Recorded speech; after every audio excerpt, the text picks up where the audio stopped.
Baik, Bapak Ibu sekalian, kita mulai. Assalamualaikum warahmatullahi wabarakatuh.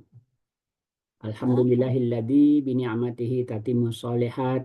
Alladzi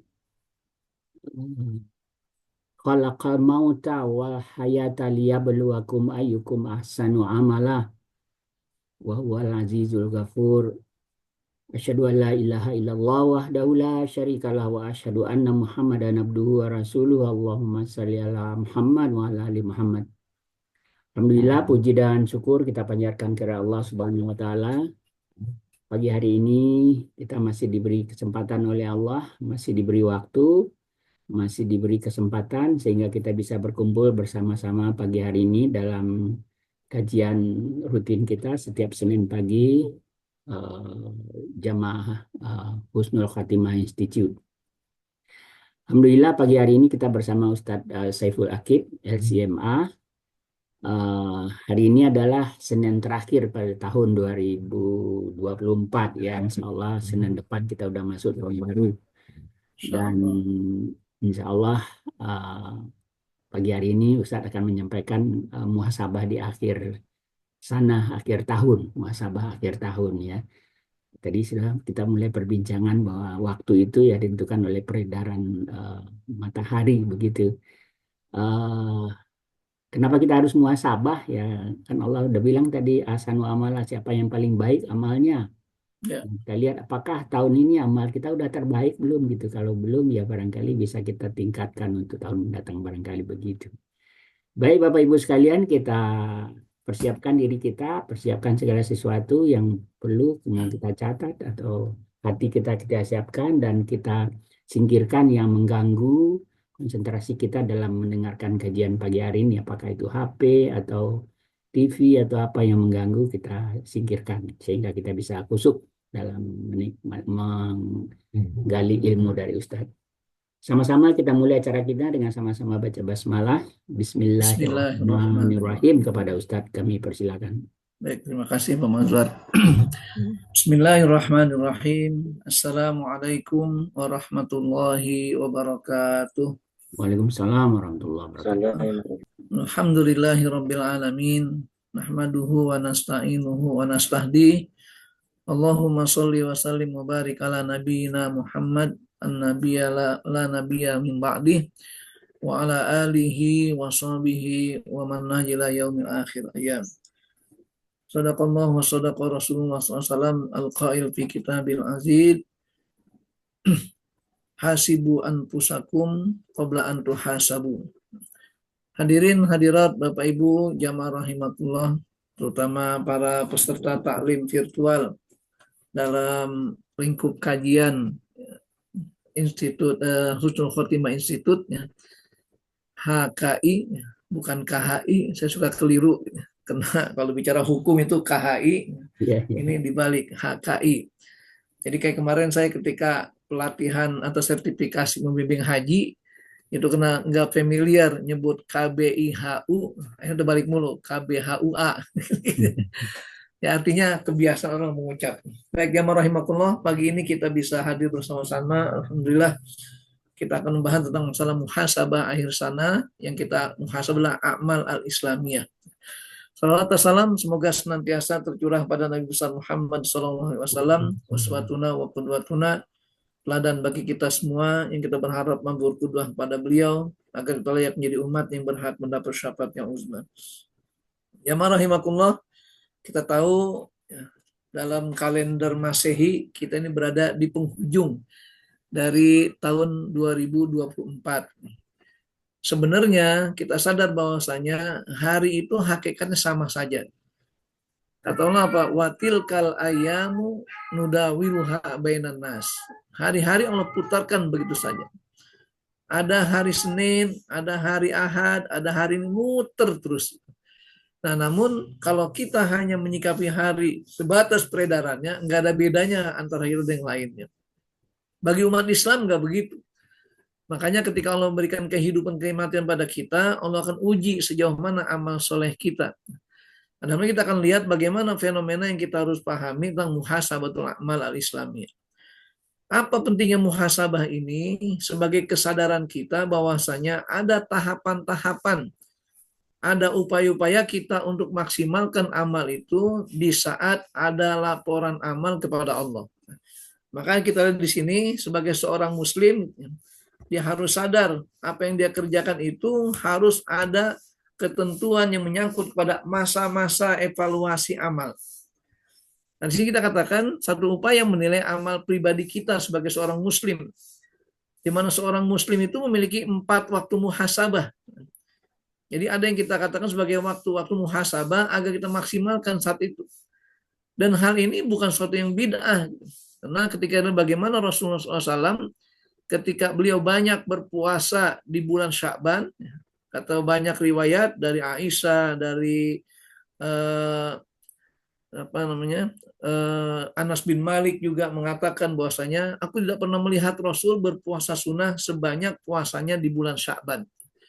Nah, kenapa demikian kata Rasul? Alasannya dua. Yang pertama karena kemuliaan Sya'ban diapit oleh dua kemuliaan bulan mulia. Itulah bulan Rajab dan bulan Ramadan. Yang kedua kata Rasulullah, karena di bulan Sya'ban dilaporkannya amal manusia kepada Allah. Maka aku berharap ketika dilaporkan amalku dalam keadaan berpuasa. Jadi ini kita lihat bagaimana ketika bicara evaluasi kita itu sebagai umat Islam harus maksimalkan amal ibadah yang sangat fenomenal, yaitu berpuasa. Kenapa? Karena puasa itu adalah ibadah mahdoh yang sangat sempurna. Kenapa sempurna? Karena yang dibangun, yang dibina bukan hanya ketahanan fisik saja, tapi juga ketahanan rohani kita. Bukan hanya membersihkan jiwa, tapi juga membersihkan pola makan dan konsumsi kita. Sehingga banyak orang-orang yang ingin menjaga kesehatan tubuhnya dengan cara berpuasa. Walaupun kita katakan banyak orang berpuasa niatnya hanya sekedar untuk diet, untuk mencari keseimbangan tubuhnya. Padahal kalau niatkan ibadah kepada Allah, maka dua keutamaan dia akan dapatkan dalam berpuasa itu. Nah, jadi kita ada 4 masa, 4 waktu di mana orang Muslim dituntut untuk bisa memahami hakikat yang namanya muhasabah amal itu. Yang pertama ada yang bersifat harian, yaitulah yang terjadi setiap ba'da asar. Ini namanya muhasabah amal. Makanya waktu asar itu antara asar dan maghrib waktu yang mustajab. Nah, maka ketika waktu yang mustajab godaannya berat. Apa diantaranya? Kadang-kadang kita di hari-hari biasa ada namanya tea break gitu ya. Jadi ngeteh-ngeteh, ngobrol-ngobrol. Nah, habis sholat asar menjelang maghrib. Apalagi para olahragawan biasanya main sepak bola, bulu tangkis, macam-macam. Itu di waktu habis asar menjelang maghrib. Belum lagi namanya JJS, jalan-jalan sore. Itulah waktu-waktunya gitu. Jadi semestinya kita maksimal untuk zikrullah, ibadah pada Allah, tapi godaannya begitu dahsyat. Bahkan kita katakan sebagian orang menilainya antara asar maghrib ada suasana yang sangat menyehatkan ketika ultraviolet matahari menyinari kita itu maksimalkan untuk kita bergerak. Nah di sini kita akan tinggal kita kemas gimana biar segala gerak gerik kita itu mengandung nilai pahala. Makanya boleh aktivitas dan ingat saat itulah dikatakan laporan amal kita harian. Kenapa? Karena antara malaikat malam dan malaikat siang, mereka melakukan shiftnya pada saat habis asar dan maghrib itu. Nah, itu namanya disebut dengan muhasabah harian. Yang kedua, ada muhasabah mingguan. Yaitu setiap hari Kamis. Kenapa Rasulullah SAW beribadah atau melakukan ibadah puasa di hari Kamis, bahkan disunatkan untuk umatnya. Karena hari Kamis sebagai hari pelaporan amal seseorang kepada Allah SWT. Jadi malaikat selalu memantau kita, mencatat kita melaporkan kepada Allah SWT. Akhirnya kita katakan laporan amal yang paling baik adalah ketika dalam keadaan berpuasa. Karena orang berpuasa itu napasnya mengandung tasbih. Bau mulutnya lebih baik, lebih wangi daripada kesturi. Tidurnya bernilai ibadah. Bayangkan orang puasa itu. Tidur aja ibadah. Gitu. Akhirnya ada orang yang puasa tidur mulu. Kenapa? Ini berkaitan dengan bagaimana nilai ibadah yang berikan di dalam keadaan kita berpuasa. Kemudian ada yang namanya evaluasi bulanan. Ketiga itu ayamul bed. 3 hari berturut-turut. tanggal 13, tanggal 14, dan tanggal 15. Coba lihat patokannya. Ketika bicara masalah hari ataupun tanggalan, makanya jadi acuan kalender Komariah. Karena pertengahan bulan itu terjadi di saat bulan purnama muncul. Dalam kalender Masehi nggak ada istilah tengah bulan itu, kecuali tanggalannya saja. Nggak ada tandanya. Makanya tadi ketika kita obrol di depan itu, untuk menghitung waktu, jam, dan sebagainya, memang paling tepatlah kalender Masehiyah. Kalender Syamsiah, yaitu matahari. Karena bumi berputar melalui matahari untuk menetapkan waktu-waktu tersebut. Sehingga kapan dikatakan siang, kapan dikatakan malam, yaitu ketika matahari itu. Tapi untuk menunjukkan kalender, hitungan tanggalan, itu dengan kalender yang disebut dengan kalender Komariah. Kenapa? Karena patokannya bagaimana ketika bulan mengelilingi matahari bersama bumi. Nah, buktinya ketika yang namanya evaluasi bulanan justru terjadi di tengah bulan itu. Maka disebut Ayyamul Bid, hari putih. Kenapa putih? Karena bulan purnama terjadi saat itu. Jadi ini kita katakan, makanya kadang-kadang kita ini sebagai seorang muslim kena kalah informasi, kalah media sosial sejak awal, akhirnya yang populer di kita hitungannya kalender Masehi terus. Apalagi kita di Indonesia ini. Saya yakin hampir semua kita ini lebih paham tanggal kalender Masehi ketimbang kalender Hijriah. Itu kenapa? Karena gajiannya dengan kalender Masehi. Coba kalau orang Arab yang kerja di kedutaan Arab, dia lebih paham kalender Hijriah. Kenapa? Karena gajiannya dengan hitungan kalender Hijriah. Jadi ini jadi patokan ukuran kita untuk memahami sesuatu. Adapun yang keempat, itu yang sifatnya tahunan. Kapan terjadi? Di bulan Sya'ban. Di awal saya katakan tadi, Nabi SAW ketika memperbanyak puasa bulan Sya'ban, karena kata beliau bulan Sya'ban, bulan pelaporan amal dari malaikat kepada Allah Subhanahu wa Ta'ala itu. Jadi kita kan inilah merupakan upaya kita memahami arti muhasabah yang melekat pada amal perbuatan kita semuanya. Ini dapatnya pemahaman tentang bagaimana kita memahami arti muhasabah itu. Apa dasar syariahnya? Yang pertama berkaitan tadi dengan yang namanya dunia ini, itu merupakan godaan-godaan kita beramal soleh. Sehingga Allah katakan firman-Nya, "I'lamu annamal hayatud dunya la'ibun walahun." Ketahuilah, berarti kalau ini khusus orang ini. Mereka yang punya ilmu saja yang paham. Kalau mereka nggak punya ilmu, nggak ada kata ta'ilamu. Maka ilmu yang menggambarkan pelajarilah, ketahuilah. Annamal hayatud dunya, sesungguhnya kehidupan dunia itu laibun walahun. Hanya senda gurau, permainan belaka. Wazinatun, dan hiasan-hiasan. Watapakhurun bainakum, sebagai upaya kita untuk membanggakan diri di antara kita semuanya. Watakasurun fil amwali wal aulad, dan dalam rangka berlomba-lomba memperbanyak harta dan keturunan. Maka Allah umpamakan dunia ini ibarat apa? Kama salil ghaisin a'jabal kufaru nabatuhu. Seperti orang-orang yang kafir, artinya orang kafir nikmat, kufur nikmat. Ketika orang kufur nikmat, ketika melihat hujan turun di bumi ini, kemudian tumbuh-tumbuhan subur, tumbuh, walaupun dia kufur nikmat, dia yakin, gitu, percaya, oh ternyata memang ada hikmahnya hujan itu. Artinya apa? Serendah-rendahnya orang yang sadar dalam kehidupan dunia, dia akan mengakui ada nikmat Allah berikan kepadanya.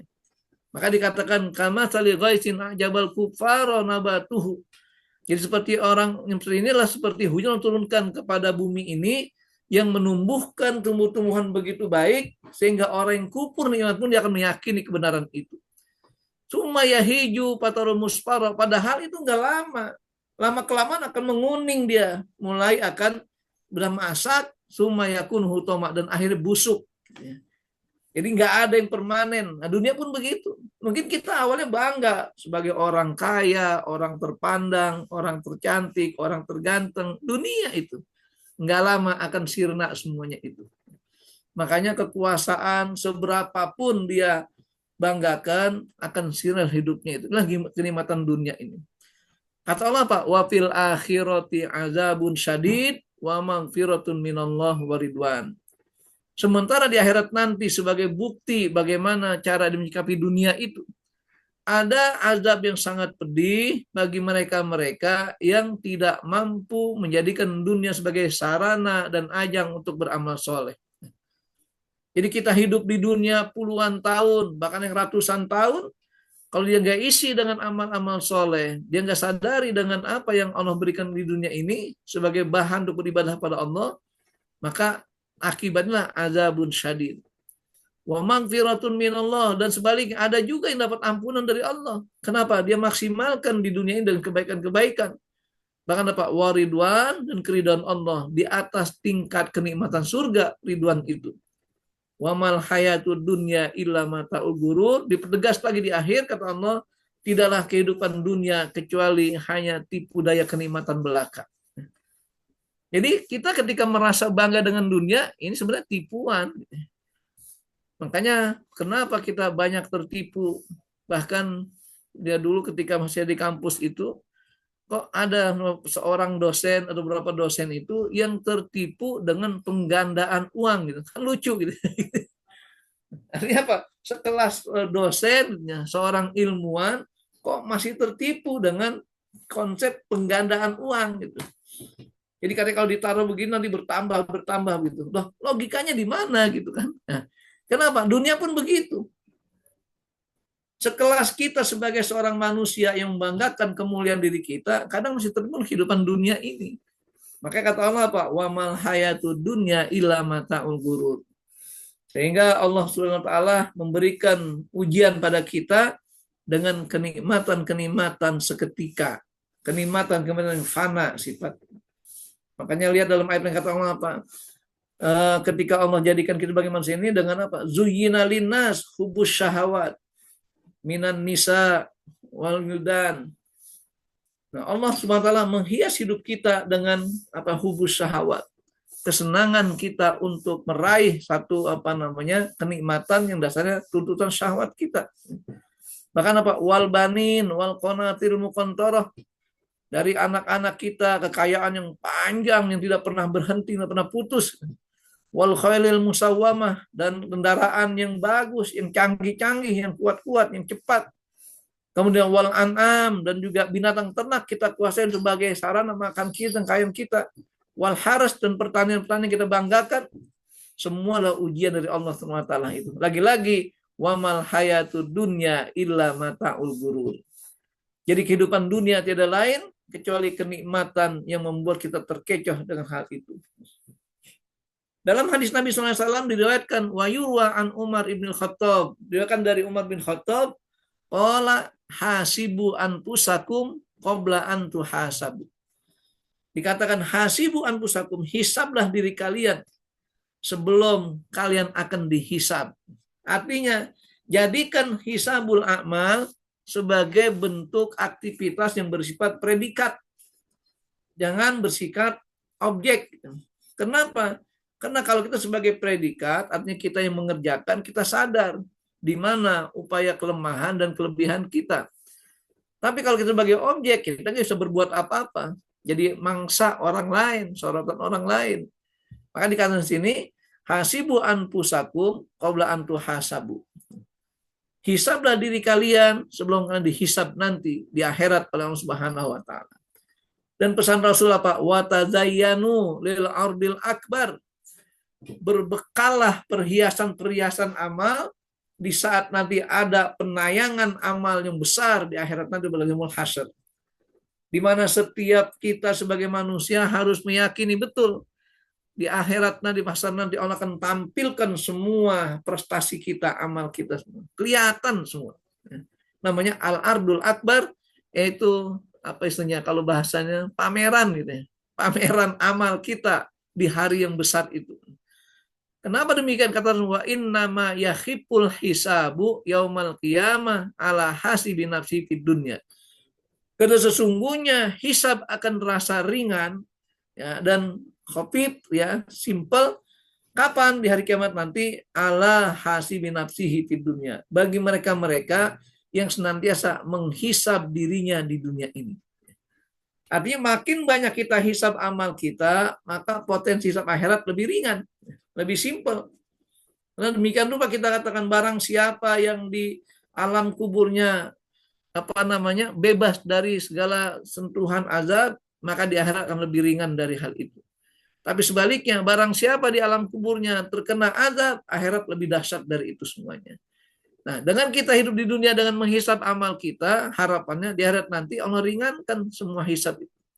Makanya Aisyah pernah berkata, al-hisab huwal azab. Kata beliau, hisab merupakan azab. Kenapa azab? Kita tertahan untuk masuk surga karena hisab tersebut. Makanya pertanyaannya ini kadang-kadang kita ketika bicara harta, sebenarnya ketika Rasul sampaikan waktu Isra Mi'raj itu, bahwa rupanya banyak penduduk surga itu adalah orang miskin gitu. Kenapa? Karena orang miskin itu nggak ada hisab lagi. Bebas apa yang mau dihisab gitu. Tapi orang kaya banyak aturan hisabnya. Makanya ketika pertanyaan harta, dua pertanyaan. Min aina iktasabtaha wa ilaina anfaqtaha. Jadi dari mana kau dapatkan dan kemana kau nafkahkan. Itulah kenapa banyak yang hisab di situ. Maka Rasulullah berpesan kepada Abdurrahman bin Auf lewat lisan Aisyah. Apa kata Aisyah pada Abdurrahman bin Auf? Ya Abdurrahman, innaka tadkhulul jannah habwan. Hei Abdurrahman, sesungguhnya engkau akan masuk surga nanti dengan cara merangkak.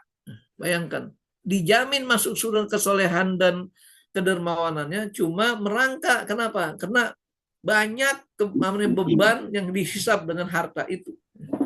Makanya dalam hal ini kita katakan kita diberi pilihan mau jadi orang kaya atau orang miskin gitu. Jadi orang kaya siap-siap banyak hisab nanti. Jadi orang miskin siap-siap bersabar di dunia ini. Itulah pilihannya. Itu terkait dengan bagaimana pentingnya hisab amal dalam kehidupan kita sehari-hari. Wa yura'an Maimun ibn Mahran, diriwayatkan dari Maimun bin Mahran qala la yakunul abdu taqiyan, seorang hamba enggak akan menjadi orang yang bertakwa dengan sebenarnya hatta yuhasiba nafsahu, kecuali kalau dia mau menghisab dirinya. Yuhasibu syarikahu, dia hisab lingkungan sekitarnya, kolega-koleganya. Min aina mat'amuhu wa malbasu, dari mana dia makan sesuatu dan bagaimana cara dia memakai sesuatu. Jadi pola makan kita, konsumsi dan juga pakaian kita ini akan dihisab semua. Kalau kita ingin mendapatkan keringanan hisab di akhirat nanti. Makanya bagi orang mukmin, hakikat hisab itu merupakan upaya dia untuk meluruskan apa yang dia harus tempuh di dunia ini. Enggak sembarangan main sikat aja. Ini kan kadang-kadang di antara kita ada yang pola pikir dan pola makannya, jangankan nyari yang halal, yang haram aja sulit. Nah, repot udah kalau gitu.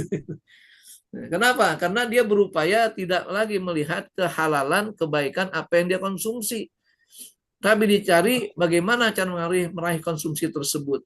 Maka dalam hal ini dikatakan bahwa ketika orang itu tidak mungkin bertakwa secara sebenarnya, sebelum dia menghisab dirinya sendiri dan menghisab lingkungannya, koleganya, teman-temannya, tentang bagaimana cara dia makan dan bagaimana cara dia berpakaian. Jadi pola makannya dihisab, pola pakaian pun dihisab. Kenapa? Karena kedua hal itu melekat dalam kehidupan kita di dunia. Artinya kita hidup di dunia berpakaian. Dari mana pakaian kita ini? Dari bahan apa dibuat? Bagaimana cara mendapatkannya? Apa yang kita kerjakan dengan pakaian tersebut? Makanya kenapa disunahkan kalau kita baru memakai pakaian baru, kita baca doanya. Kenapa? Tujuannya biar betul-betul memberi keberkahan pada pakaian kita. Bukan hanya makan saja, berdoa. Berpakaian juga berdoa juga. Itu artinya apa? Hisab kita dalam menyikapi seluruh aspek kehidupan kita yang sama dengan amal soleh tadi. Kemudian berikutnya tentang pengertian apa yang maksud muhasabah ini. Muhasabah dari kata hisab yang bermakna hitungan atau berhitung. Sehingga Arab mengatakan al-hisab adus syai' lima ripatil adat. Yang namanya hisab adalah menghitung sesuatu biar tahu jumlahnya, tahu apa namanya barangnya dan apapun yang dia miliki itu. Sehingga dalam dunia perdagangan, kenapa seseorang selalu melakukan yang namanya stock of name gitu ya. Jadi menyusun atau mengatur, menghitung tentang produk-produk atau barang-barang dia miliki. Nah kalau hal ini dalam Islam tujuan untuk melakukan zakat apa yang dia perdagangkan. Sehingga stok online harus jelas jumlahnya dan harganya. Nah, hisab amal pun begitu. Jadi katakan al-hisab secara bahasa adus syai' lima rifatil adat. Menghitung sesuatu untuk mengetahui jumlahnya itu. Makanya dengan tahapan tadi dia hitung mana yang ini, mana yang itu, kita kumpulkan semuanya. Bahkan sudah dikelompok-kelompokkan. Nah, kalau menyangkut masalah amal, berarti kita harus memahami prinsip hisab secara istilah, melakukan evaluasi diri terhadap amal perbuatan. Coba kita kelompokkan mana amal yang soleh dan mana amal yang toleh. Jadi lawan kata soleh adalah toleh. Beda S dengan T saja. Lawan katanya. Makanya kalau kasih nama anak ataupun cucu, jangan salah. Dia pengen kasih nama soleh, cuman salah nyebut toleh. Itu kebalikannya. Jadi kalau soleh adalah sesuatu yang baik, toleh sebaliknya, yang sadar keburukan. Apa tujuannya hisab amal itu? Agar dapat menjadi upaya perbaikan terhadap kelangsungan hidup di dunia ini. Ini kita di penghujung 2024. Apa yang kita hisab dari perbuatan kita dan amal kita ini? Tujuannya apa? Biar tahun berikutnya itu lebih baik dari tahun ini. Kenapa? Karena kalau menghisab sesuatu nggak ada nilai kebaikan, percuma. Bahkan Imam Ali mengatakan, ketika bicara tentang hisab beramal itu, beliau mengatakan sadar ini dikatakan, dalam ungkapannya dikatakan, man kana yaumuhu khairan min amsihi fahuwa robih. Barang siapa yang hari ini lebih dari hari kemarin, teman-teman yang beruntung. Wa man kana yaumu misla amsihi fahuwa magbun. Barang siapa hari sama dengan hari kemarin, termasuk orang yang merugi, tertipu dengan konsep amal itu. Dan lebih dahsyat lagi, wa man kana yaumu syarran min amsihi fahuwa mal'un. Barang siapa amal hari ini lebih buruk dari hari kemarin, dia termasuk orang yang dilaknat. Kenapa? Tidak mengambil pelajaran kebaikan amal soleh itu. Ini kita katakan yang namanya hisab di dalam kita beramal soleh. Baru muhasabah. Nah, maka muhasabah yang sempurna, kata Imam Ghazali, adalah manakala kita menghitung-hitung kemaksiatan untuk dapat selalu bertobat. Dan tidak menghitung kebaikan. Sehingga apa? Tidak muncul sifat ujub terhadap diri kita. Karena kalau orang selalu menghitung kebaikannya saja, akan muncul sifat ujub itu. Oh, saya mau udah maksimal, udah begini, udah begitu. Dia lupa bahwa semua kebaikan dikerjakan tidak luput dari rahmat Allah pada kehidupannya itu.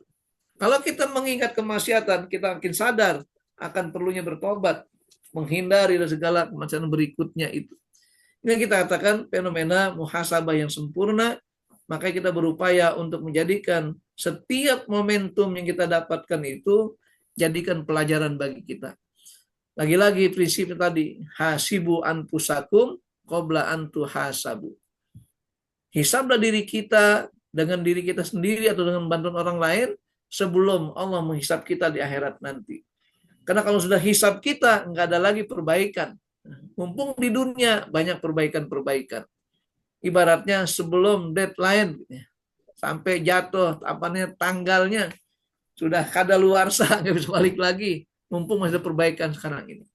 Ibaratnya kalau orang menyelesaikan soal ujian, gitu, sebelum disubmit, sebelum diserahkan, maka periksa lagi. Gitu. Karena udah diserahkan, nggak bisa balik lagi. Apalagi sekarang dunia teknologi seperti ini, kalau orang ujian itu dengan menggunakan ya apa istilahnya Google Form gitu ya. Jadi menggunakan alat sarana ketika disubmit langsung udah nggak bisa balik lagi, nggak ada perbaikan. Gitu. Makanya jangan menyesal, ya. Artinya sebelum dia melakukan tindakan-tindakan berikutnya itu. Ini terkait dengan definisi daripada muhasabah terhadap amal kita. Nah, mengapa harus muhasabah? Ini pertanyaannya. Kenapa kita perlu melakukan muhasabah ini? Yang pertama, fitrah melalui kita sebagai manusia ini hakikatnya selalu dipengaruhi 3 hal.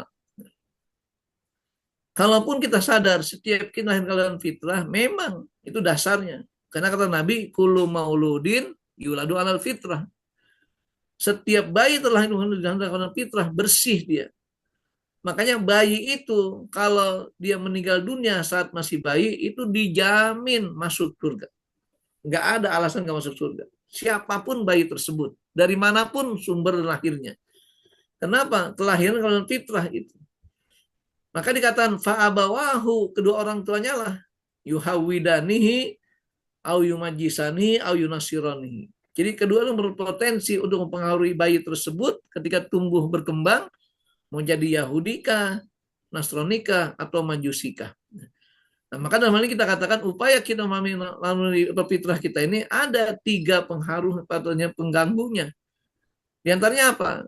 Ketika 3 hal itu kayak mewarnai fitrah kita, ada fungsi akal di situ. Di mana akal kita ini tidak luput dari masa lalu kita. Artinya background kita sebagai apa. Saya sering menggambarkan begini. Ketika akal berfungsi dalam kehidupan, akan muncul pertanyaan. Kenapa akal punya pandangan hidup? Karena pandangan hidup terkait dengan latar belakang seseorang. Contohnya, kalau kita tanyakan kehidupan kepada anak-anak jalanan, dia akan menyimpulkan hidup ini fight, hidup ini keras. Harus berkelahi, harus ribut macam untuk dapat makanan. Beda dengan anak yang dikelola atau yang dididik atau dibesarkan di keraton, di kerajaan. Kita tanya, gimana hidup? Oh, hidup itu nikmat, semua dilayani.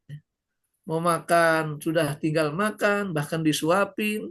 Mau tidur, ditidurin. Mau mandi, dimandi. Udah enak semuanya, gak ada usaha apa-apa. Kenapa? Karena latar belakang itu yang mempengaruhi masalah pandangan hidup manusia. Nah, beda ketika kita lihat dengan hati kita. Hati sumber kebenaran. Makanya orang yang tidak menggunakan hati secara maksimal, dia sulit untuk meraih kebenaran itu. Karena hakikat kebenaran milik Allah, di mana Allah sampai kebenaran Al-Quran serta yang lainnya dalam hati manusia. Itulah sejarah dan gambarannya bagaimana ketika Allah jadikan Nabi Muhammad sebagai orang yang ummi, buta huruf, tapi hati yang cerdas, hati yang bersih. Makanya Al-Quran dalam hati Nabi Muhammad langsung, nggak lewat akal beliau. Apa kata Allah? Innahu latanzilu rabbil alamin. Nazala bihi ruhul amin ala qalbika litakuna minal mundirin bilisanin arabi mubin. Hati yang langsung menerima itu. Nah, bedanya kita dengan Nabi Muhammad, karena Nabi Muhammad memahami Al-Quran dengan hati beliau. Kalau kita menghafal Quran dengan hati-hati, makanya nggak hafal-hafal. Hatinya kebanyakan gitu ya. Jadi begitulah seterusnya. Hati sangat potensial. Di mana posisi hati? Dalam dada kita ini. Maka Rasul mengatakan, jika kalian ragu-ragu dalam menyikapi sesuatu, istafti qalba, tanya hatimu. Ketika kita berbuat maksiat, gemeter nggak hati kita? Ketika kita berdusta, gemeter nggak hati kita? Kenapa? Karena dasarnya di hati itu. Baru yang ketiganya adalah kita evaluasi hawa nafsu sebagai pengaruh terhadap fitrah kita yang awal itu. Makanya orang yang mengedepankan hawa nafsunya daripada hati dan akalnya, cenderung fitrahnya akan tercemar dan tergores dalam hal ini.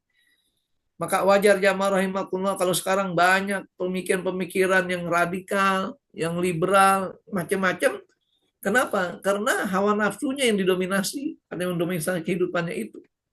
Padahal kalau dia mampu memadukan 3 hal ini, hubungkan akal dengan hati, dan sebagai pelaksananya, insya Allah kesimpulannya akan baik.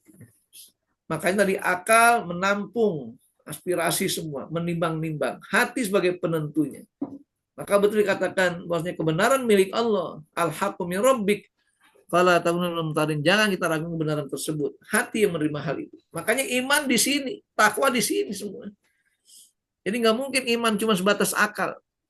Bahkan ada beberapa para tokoh filsuf saat itu mengatakan beragama itu berangkat dari hati dulu, baru akalnya. Karena kalau hati nggak nerima, gimana dia akan menganalogikan agama itu? Enggak banyak kita katakan orang-orang yang beragama cuma hanya melihat fenomena saja. Dia tidak sadar keyakinan tersebut. Makanya tauhid sumbernya di hati. Ketakwaan ada di hati. Karena kata orang begini, kalau bicara hati harus hati-hati. Kalau tidak hati-hati, kemungkinan 2. Kalau tidak jatuh hati, ya sakit hati. Itu bau mati akhirnya. Itulah hati. Kemudian berikutnya, amal seorang muslim harus selalu bertautan dengan 3 masa. Masa lalu, masa ini, masa akan datang. Nah, evaluasi diri di sini, 3 ini. Kita evaluasi amal kita. Gimana masa lalu kita dulu? Kalau masa lalu kita itu baik, jadikan batu loncatan untuk meningkatkan kualitas kebaikan. Kalau buruk, jadi sarana bertobat, jangan sampai terulang lagi. Kenapa? Karena masa lalu juga akan memberikan bagian dalam amal-amal berikutnya. Kemudian masa kini, yaitu masa keseriusan. Inilah yang kita kerjakan saat ini, masa kini kita. Adon akan datang, itu menjadi sebuah harapan kita ke depan nanti. Lagi-lagi kita sering tanyakan, masa apa yang akan datang itu milik siapa? Hari esok milik siapa? Milik kita. Kenapa? Karena kita hidup secara dengan harapan-harapan kebaikan semuanya. Itu ya rahimakumullah. Artinya apa? Ketika kita beramal sebagai seorang muslim, jangan lupa keterpautan dua masa itulah dalam kehidupan kita ini. Sehingga jangan pernah kita udahlah biarin yang berlalu begitu aja. Enggak, lihat. Kalau memang itu baik, jadikan sarana untuk kita meningkatkan kualitas kebaikan. Kalau memang itu buruk, lalu sarana bertobat. Jadi hakikatnya la yaldagul mu'min fi juhrin wahidin marrataini. Orang mukmin gak boleh terjerumus pada satu lubang yang sama 2 kali. Kenapa? Nggak ngambil ibroh pelajaran dari hal itu. Yang berikutnya, kebaikan amal seorang muslim tentukan pada akhirnya. Nah ini husnul khotimah ini, majelisnya, institutnya. Di sini penentunya. Jadi kalau bahasa Pak Madwar itu isi koper-koper kita yang masih kosong. Selipin biar masuk semuanya. Artinya ditata kan gitu. Kadang-kadang kita sebagai manusia ngisi koper secara praktis saja. Kalau memang orang nggak biasa ngisi itu ya nggak padat isinya. Kenapa? Karena merasa udah penuh. Tapi sudah biasa sampai nggak ada celah sedikit pun. Nah begitulah istilahnya husnul khotimah. Persiapan kita untuk husnul khotimah, maka penuhi semua apa yang mungkin kita kerjakan dari kebaikan-kebaikan. Kan pernah saya sampaikan dulu bahwasanya kita ini sebagai seorang muslim minimal harus punya amaliyah unggulan. Kenapa amaliyah unggulan? Karena di antara kita kadang-kadang ada yang bisa mengerjakan sesuatu, orang lain nggak bisa mengerjakan. Pertahankan selama itu baik. Kenapa? Karena Nabi pernah menyampaikan sebuah sabdanya. Di surga nanti ada seorang laki-laki yang kerjanya itu warawiri dari pintu surga yang lainnya. Sahabat bertanya, ya Rasul, siapa mereka ini atau beliau ini? Kata beliau, itulah seorang laki-laki yang masuk surga karena kebiasaannya memotong dahan pohon yang menghalangi jalan orang. Bayangkan, simpel kelihatannya gitu. Tapi potensi sangat besar untuk menjadi penghuni surga itu. Kenapa demikian? Karena lagi-lagi kaitan dengan amaliyah unggulan. Ini kayak sekarang kita lihat, kadang-kadang kita ini yang namanya ngaji itu nggak pernah melihat masa apanya bosan sebagainya. Apalagi pasca COVID. Jadi kalau kita pengajian Zoom seperti ini banyak sekali kelasnya. Gitu. Jangan bosan. Gitu. Kayak kemarin saya dari mulai subuh sampai ada zuhur, duhanya, nyambung terus. Gitu. Kajian mana Pak? Jadi ada aja yang mengikuti. Ini sebagai amalia unggulan, pertahankan hal itu. Kenapa? Karena mungkin sebagian orang nggak mampu mengikuti hal seperti itu. Jadi kita katakan penilaian amal seorang muslim tentukan pada akhirnya, husnul khotimah, bukan pada awalnya. Karena awalnya sudah fitrah dari Allah SWT. Nah tinggal tengah-tengah ini kita harus bangun, kita harus jadikan jembatan agar di akhir dengan husnul khotimah itu. Muhasabah sebagai bukti bahwa manusia banyak memiliki kelemahan dan kealpaan.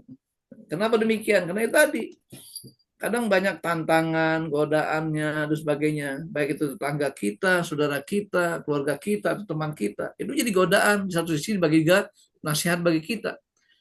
Karena hakikatnya ketika kita merasa lemah, Allah berikan solusi. Kata Allah, Pak, wadzakir fa inna zikra tanfa'ul mu'minin.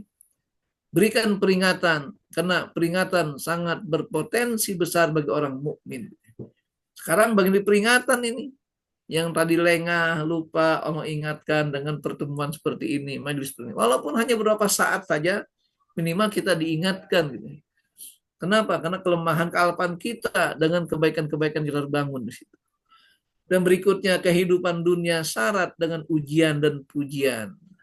Nah, tinggal kita dudukkan diri kita. Kita itu masuk orang yang tahan uji atau tahan puji.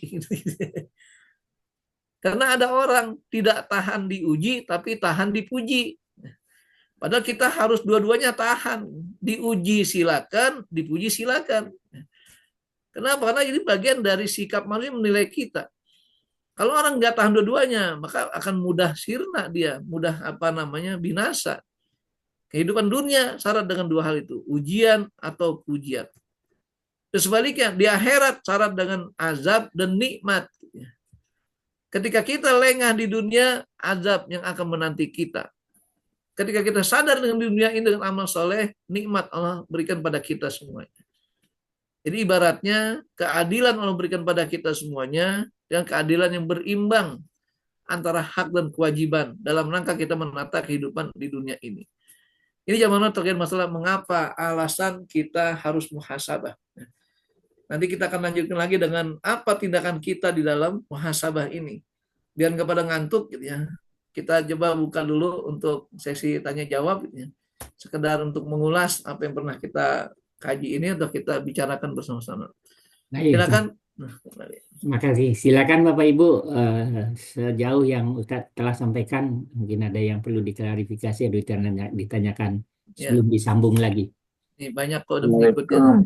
Assalamualaikum Pak Madwar, Pak Ustadz. Ya, Ya, silakan Bu Erni. Ya. Tadi saya melihat di situ kan ada yang 4 waktu untuk menilai amal pribadi kita ya Pak Ustadz. Iya Bu, betul. Itu yang apa namanya hari Kamis apa tak termasuk hari Senin juga Pak Ustadz? Ya, baik. Jadi kalau hari saya langsung jawab ya. Iya Pak. Ya, jadi kalau hari Senin itu, kenapa Nabi berpuasa? Itu hakikatnya karena itu hari kelahiran Rasul. Jadi Nabi mengenang hari kelahiran dengan cara beribadah kepada Allah SWT dengan berpuasa. Karena saya katakan bahwa ibadah paling berat, paling sempurna nilainya berpuasa. Sementara hari Senin Rasul katakan sebagai hari muhasabah, laporan amal. Sehingga Rasulullah SAW menginginkan agar ketika amalnya dilaporkan kepada Allah dalam keadaan berpuasa. Jadi itu, walaupun ada orang mengatakan juga Senin Kamis juga sebagai laporan, ya sebenarnya itu hanya penafsiran. Tapi kalau dalam ketentuannya, kenapa Kamis sebagai hari laporan? Karena akan datang hari Jumat. Gitu ya. Jadi pergantian hari dalam kalender Hijriah itu. Gitu kira. Iya, iya Pak Ustadz. Makasih Pak Ustadz. Selanjutnya Pak Zen, Masya Allah, alhamdulillah sehat Pak Zen ya. Lanjut Pak Zen, silakan. Lamo tak basuh. Silakan. Sehat Apa namanya? Kemarin kan ada pertemuan sebagian pengurus HKI. Jadi mungkin sebagai informasi Ustadz, HKI itu sudah 5 tahun nggak ada kegiatan sehingga sudah beku. Sekarang tahun depan ini Januari jadi new HKI. Gitu.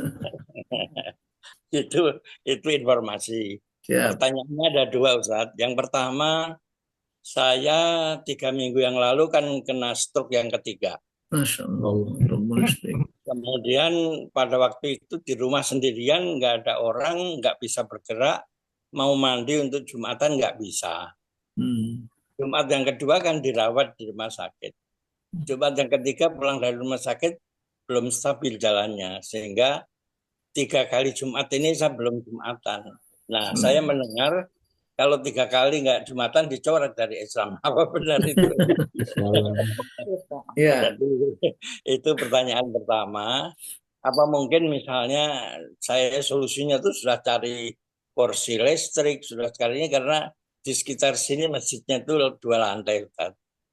Nah, boleh nggak kita Jumatan tapi karena jamaahnya tuh sampai melebar di jalan, mobilnya aja kita hadapin ke Ka'bah.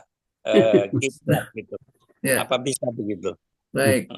Poin yang kedua, masalah zikir Ustaz.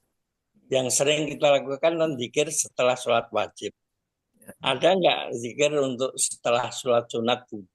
Sholat tahajud, sholat duha, sholat tahiyatul masjid. Itu zikirnya bagaimana? Tolong kalau ada, tolong dibimbing. Terima kasih.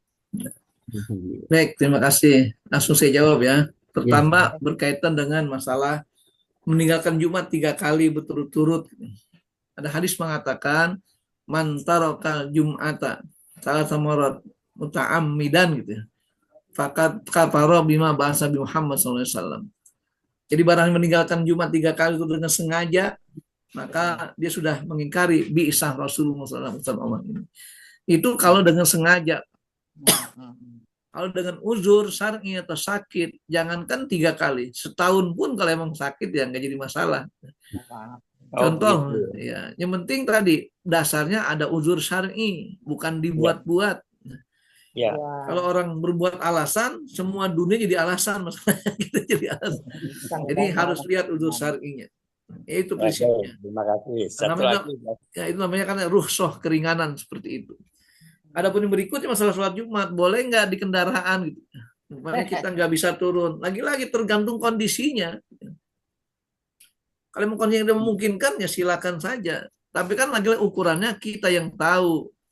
Makanya kalau emang nggak paham, kalau nggak emang ragu, tanyakan orang sekitar itu maunya. Gimana? Bagi saya ini sudah masuk udzur saya atau bukan gitu ya. Karena ukuran udzur saya lah kita dengan Allah saja yang tahu masalah ketentuan itu. Makanya Betul. kata Nabi apa? Ad-dinu yusrun gitu. Agama mudah, fala tuyasiru, tapi jangan dipermudah gitu. Ya. Jadi ada ketentuannya. Ya kayak momennya saya dapatkan, ya saya ingat saya, artinya ketika umroh atau haji dulu itu, pokoknya sebelum tahun 2000-an itu jarang sekali di Masjid Haram Masjid Nabawi itu orang duduk di kursi. Kalaupun mereka itu merasa tidak mau yang duduk betulan di lantai, tapi sekarang ini orang cuma jalan lancar masih duduk di kursi gitu. Nah, alasannya apa? Ketika nggak bisa bangun, banyak alasannya bukan nggak bisa bangun karena merasa sakit aja. Padahal kan sakit belum tentu menunjukkan dirinya itu tidak mampu. Jadi lagi-lagi kita katakan jangan mempermudah artinya. Memang agama itu mudah, tapi jangan kita permudah. Nah, parameter inilah yang kita kembalikan kepada individu masing-masing. Kaedahnya itu nggak ada yang menentukan ukurannya begini begitu, nggak ada karena masing-masing punya kondisi berbeda. Apalagi menyangkut pada kesehatan tubuhnya sendiri. Paling kita bisa nanya kepada dokter atau dokter kemas gitu kan, nanti akan gitu ya ukurannya sejauh mana orang tidak bisa melakukan tindakan seperti itu.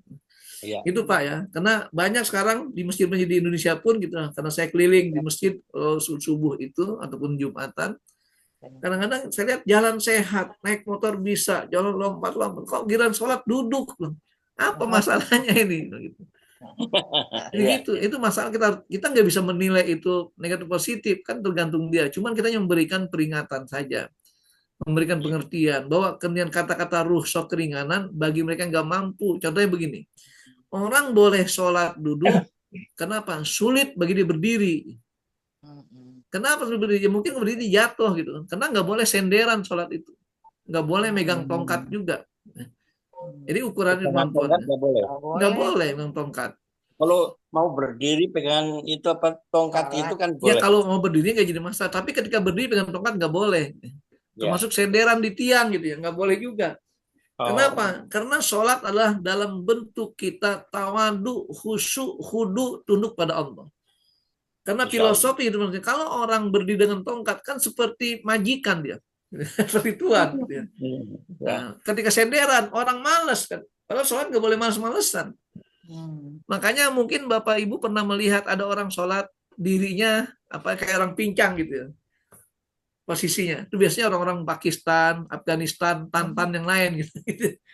Jadi kalau mereka berdiri gitu kakinya sebelah diangkat dikit atau dilipat dikit gitu ya. Ini berdiri. Kenapa? Ini gambar orang malas. Maka kenapa kata berdiri tidak harus tegak lurus sebagai rasa orang serius menghadap Allah SWT.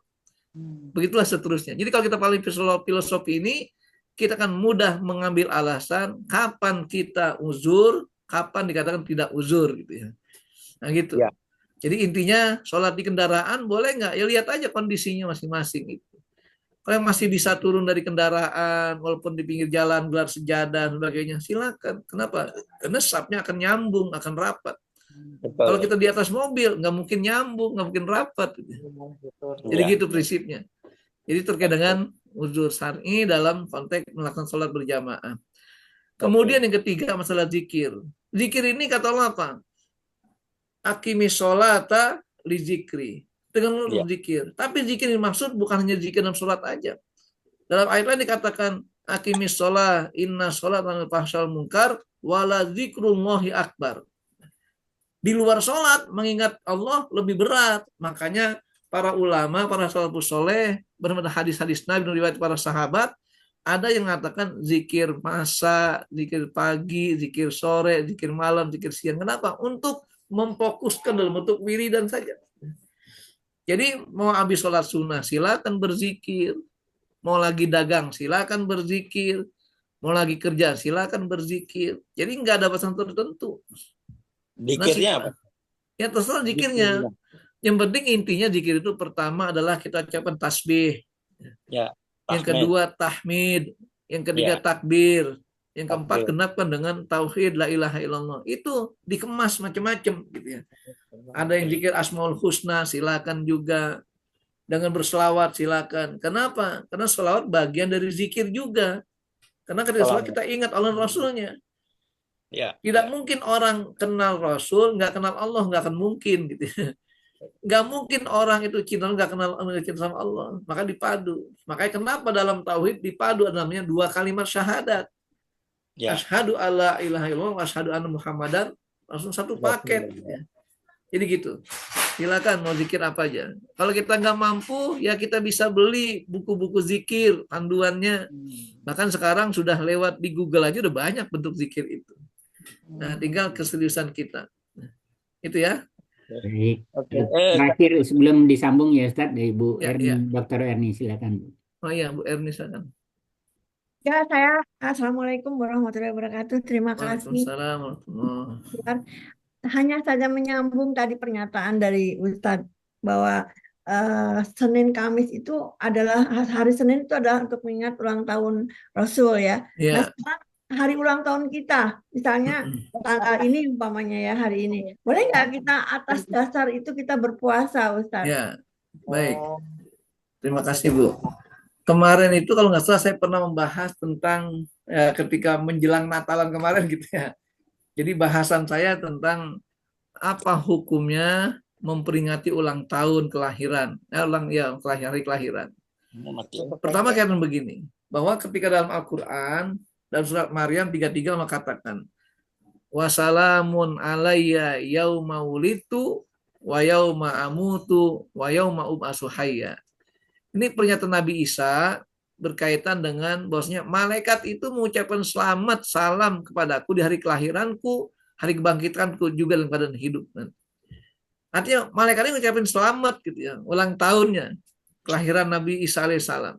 Surat Maryam ayat berapa tadi Ustaz? 33. Nah itu artinya apa? Ya kita boleh saja mengucapkan selamat. Makanya saya katakan memperingati ulang tahun itu sifatnya apa? Untuk peduli kepada kehidupan yang akan datang, bukan masa lalu. Makanya sering saya padukan gini, bedakan antara kata-kata maulid dengan kata-kata milad. Kadang orang memperingati kelahiran Nabi Muhammad ya disebut dengan maulid. Kenapa? Ini diperingati bukan hari kelahirannya, tapi hikmah di balik kelahiran, kondisi kelahiran itu maulid namanya. Kalau milad hari kelahiran, Nabi nggak memperingati hari kelahirannya. Kenapa? Karena memang Nabi memperingatinya dengan cara beribadah tadi, dengan cara apa? Berpuasa di hari Senin. Nah pertanyaannya, boleh nggak kita mensyariatkan diri kita untuk berulang hari kelahiran? Nggak boleh, karena kita bukan penentu syariat. Kalau saya mau puasa, ya silakan, tapi jangan jadikan sebagai satu syariat. Contohnya gini, nah ibu lahir hari Sabtu loh, tanggal sekian. Nanti kalau hari Sabtu sekian, kamu harus puasa semua ya untuk menikmati. Nggak boleh seperti itu. Tapi kalau kita, ya Allah saya mau berpuasa ini sebagai rasa syukur saya dalam hari kelahiran, silakan pada pribadinya, dirinya. Itu bedanya. Kalau Nabi, apa yang beliau kerjakan menjadi sunnah bagi kita. Makanya Nabi berpuasa di hari Senin, akhirnya disunahkan pada kita untuk berpuasa hari Senin. Nah gitulah caranya kita mengambil sebuah syariat itu. Jadi prinsip tadi katakan, hakikatnya boleh nggak orang peringati ulang tahun? Silakan saja sebagai ucapan selamat. Makanya gunakan 4 standar di situ. Yang merupakan hadis pertama Rasul ketika di Kuba. Apa kata Rasulullah ketika sampai ke Kuba? Ayuhan nas, ini pertama Bu, afsus salam, tebarkan salam. Apa salam? Ucapan tahniah, selamat. Gitu ya. Kita harus sering-sering ucapin selamat pada orang lain, pada kita. Bahkan tadi kalau bicara masalah hari, gitu, pergantian hari, kan dalam Islam hari di waktu maghrib. Makanya berbeda atau berubah tanggal dan hari ketika masuk waktu maghrib. Sudah masuk waktu maghrib, habis 1 hari kita dan masuk hari berikutnya. Maka saya katakan tanpa berlebihan, saya katakan boleh kita mengucapkan selamat hidup baru bagi mereka yang hidup habis maghrib itu. Gitu. Oh, harus selamat gitu ya. Pokoknya habis sholat maghrib, WA ke teman. Selamat menempuh hidup baru ya. Kenapa? Dapat 1 hari lagi nih kita hidup. Ya gitu. Jadi ya mudah-mudahan nggak berlebihan gitu ya. Itu sebenarnya bukan syariat, tapi sebenarnya kalau memahami kata-kata bagaimana pergantian hari itu. Nah itu yang pertama, berkaitan masalah pergantian hari tadi. Makanya ketika kita ucapkan sesuatu dalam kehidupan kita untuk memotivasi kita ke depan, itu ucapan salam. Yang kedua, kata Nabi apa? Wa'at imut to'am, berikan makan. Makanya kita boleh neraktir saudara kita tasyakuran kena ulang tahun gitu ya. Nggak apa-apa. Kenapa? Bersyukur bikin makan pada saudara kita, tangga kita, teman kita. Yang ketiga, wasilul arham, jalin silaturahim. Makanya boleh kumpul-kumpul bareng-bareng, ya duduk di restoran, di mana-mana silakan aja. Mau di rumah, diundang, nggak apa-apa. Tasyakuran namanya. Dan yang keempatnya, jangan lupa ini paling penting bagi saya pribadi. Kata Nabi apa? Watakumul lail wan nasuniyam. Itu yang paling penting. Kita harus bangun sepertiga malam untuk sholat, tahajud, dan berdoa pada Allah, berzikir di saat yang lainnya sedang tertidur nyenyak. Itulah paling pentingnya. Kenapa kita sadar, ya Allah, pada hari ini Engkau lahirkan aku di muka bumi ini. Kau ciptakan di muka bumi ini, maka aku melapor padamu dengan segala kekurangan dan kelebihan amalku ini. Itulah kita kerjakan di sepertiga malam. Munajat hanya pada Allah saja akan lebih meresap di dalam hati kita. Karena kata Allah Taala firman-Nya, inna nasyiatal lail hiya asyaddu wat'an wa aqwamu qila. Jadi itu yang kita katakan bagaimana menyikapi kalau memang orang ingin mengadakan atau ulang tahun tersebut. Artinya pada prinsipnya dibolehkan. Yang nggak boleh itu kalau itu tradisi orang Barat. Dengan cara apa? Niup lilin. Apa urusan dengan niup lilin ulang tahun? Ya. Kemudian harus bikin kue-kue khusus ulang tahun. Ya nggak perlu. Gitu. Beli aja nasi uduk bagi-bagi. Jadi artinya nggak mesti harus mengikuti seperti itu. Termasuk kadang-kadang ada tindakan orang zalim. Contohnya apa kezaliman? Menyakiti orang dengan dilemparin telur busuk, di mana macam-macam. Itu kan penzaliman namanya. Ucapan selamat saja, nggak usah pakai hal-hal seperti itu. Alasannya apa? Sebagai bentuk apa istilahnya yang sifatnya dikagetkan itu. Surprise. Nah, surprise gitu ya. Surprise jangan yang menyakitkan gitu ya. Ya, surprise itu harus yang menyenangkan gitu ya. Kok surprise menyakitkan? Kadang orang duduk ditarik bangkunya, nah, ini apa? Pinggangnya patah. Ini kan menyakitkan. Orang lagi jalan anteng-anteng masih pakai baju baru, bawa dompet, didorong ke kolam renang, basah semua. Ini menyakitkan. Jadi jangan ikut tradisi orang zalim. Itu terkait dengan ya kalau kita memperingati ulang tahun kita itu. Rasa syukur kita pada Allah SWT. Jadi gitu Bu ya. Ya, itu ada Bu Wardi, ada Pak Bu Wardi Wardi ya. satu lagi ya, silakan. Silakan Bu Wardi. Di unmute dulu. Mikrofonnya Bu. Bu Wardi di Ya, unmute. ya udah. Baik. Alhamdulillah. Assalamualaikum Pak Maswar dan Ustadz dan semua rekan-rekan.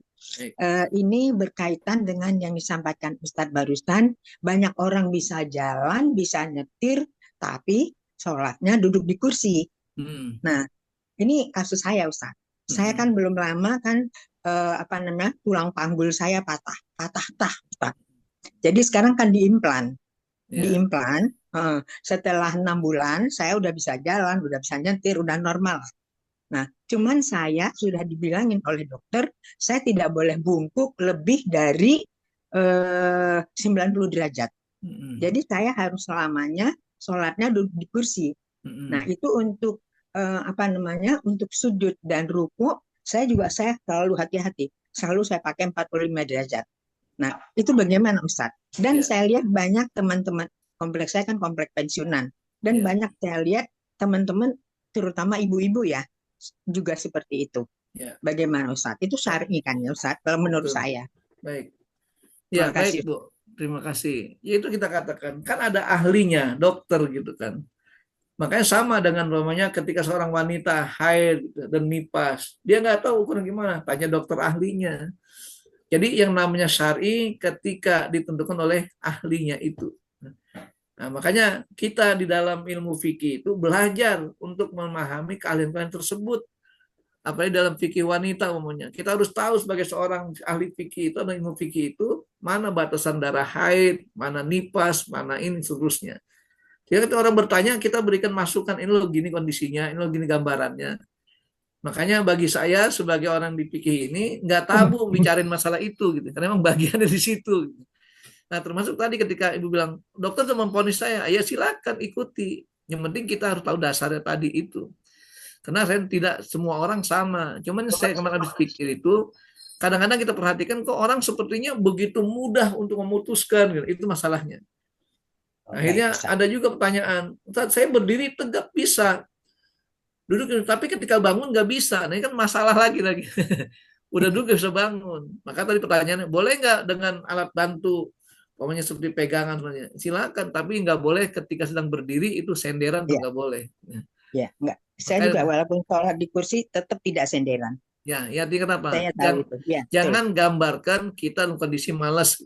Ya, jadi gambarkan dalam kondisi yang tegap, lurus, betul-betul ibadah pada Allah, serius. Makanya kenapa orang lagi ngantuk, berat, nggak boleh sholat dulu. Nah, karena menggambarkan dia nggak serius gitu ya. Ya. Nah, gitu ya. Ya, supaya Ustaz. Ustaz boleh nambah satu lagi nggak Ustaz?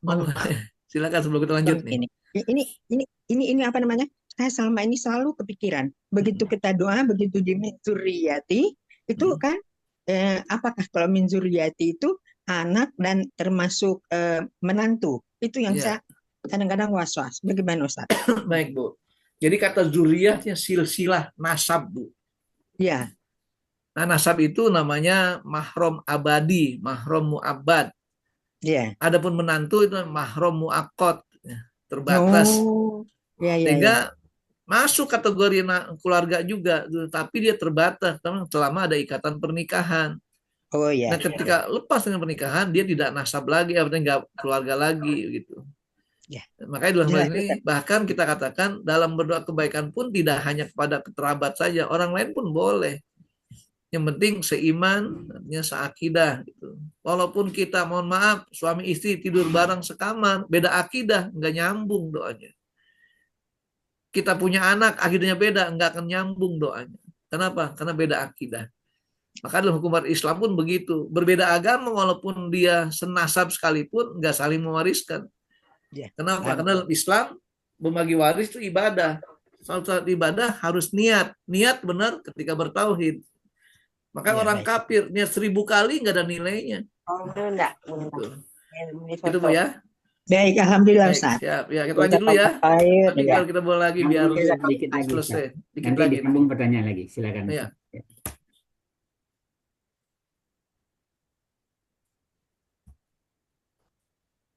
Nah, sekarang cara muhasabah amal gimana? Yang pertama, ketika kita muhasabah amal, arah dan objek muhasabah tertuju pada diri kita sendiri. Jangan kita nyalain orang gitu. Ini kan kadang-kadang, kenapa sih saya ini nggak bisa sholat khusyuk? Ini gara-gara masyarakat ribut mulu sholat. Bukan itu salahnya. Bisakah kita melatih untuk hidup bersama di situ?